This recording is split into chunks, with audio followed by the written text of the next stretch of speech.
2DU Breakfast with Richard Burno. 2DU Breakfast, a part of your life. On 2DU Breakfast, it's Tech Talk with Mathew Dickerson. Yeah, morning, Matt. Good morning, Richard. You're surviving, I guess. How are you going in the shop with COVID-19? Look, it's okay. The thing is that communications are needed. Luckily, we're allowed to stay open and people are still coming in and getting their things because people need to stay working from home. So we actually find that it's, we're, I suppose, needed more than ever for being able to people have those remote communications.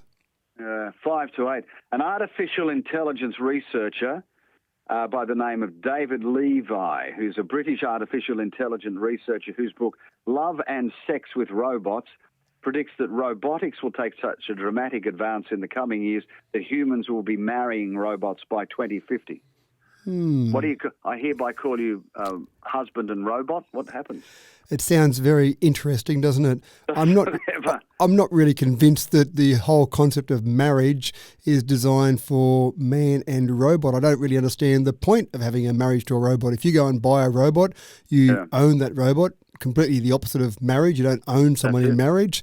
So I don't really understand. But the point he's making there is I think that robotics are advancing to the point where you will have an almost human-like thing that you would actually get to the point where maybe you could feel like you could marry it. So I think that's more his point, that it will be so good that you could marry that particular thing rather than people will rush out to Vegas and go and get hitched down there. In the Elvis Chapel, get married. But don't forget, it goes the other way around. A woman could marry a male robot. Absolutely. I don't assume he's being sexist. I don't assume that he's saying that it can only go one way or the other, but I don't understand the point. But your robotics are getting to the point that they're very good, and the AI is the thing that's really impressive, Richard. The artificial intelligence, what they're learning, and that's where I suppose they're getting more human-like behaviour, because we learn all the time. Everything that we do, we're continually taking that information in. Every time we say something, do something, make a decision, we don't realise all that whole lifetime of learning we've got behind us to make that decision. Robots in the past, like any computer program, someone had to say, when you do this, then that, and there were very specific commands that were in place.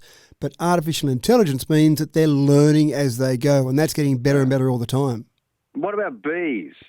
You've got some message to me that says advances in AI are helping some startups develop another way to pollinate plants. We're going to use robots to do it. Yeah, we are already using robots. And tomatoes, tomatoes is probably the first place.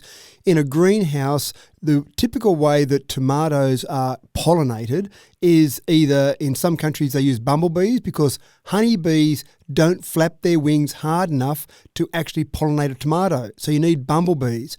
In Australia, we've got pretty strict biosecurity laws, so you can't import a bunch of bumblebees in Australia. So typically in a tomato greenhouse, many humans are employed to go along, and they use a wand that's vibrating to basically shake the pollen out of the flowers of a tomato plant.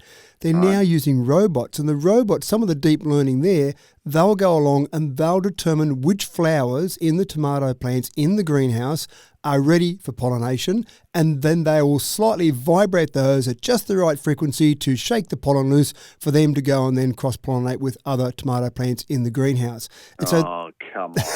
That's that example crazy, Matt. of that deep learning. So the actual pollination process is better than a human, better than a bumblebee, and you don't have the sort of processes you've got to go through to try and get bumblebees involved, and you don't have humans saying, I don't feel like working today, can I have a lunch break? They don't take sickies, do they? No, they don't. And they break down, sure, but there's a specific thing that happens if they break down. You've got a specific process. You don't think they'll be off work for an hour, a day, a week, a month. You don't know with a human when they're off work. With robots, they will go and do it. They'll keep working while they're working. So, isn't that amazing? That's a crazy thing. Did you know that bees in Tasmania are different to the bees on the mainland? There are so many varieties of bees around here. And the bees in Tasmania are the size of 20-cent pieces. Right.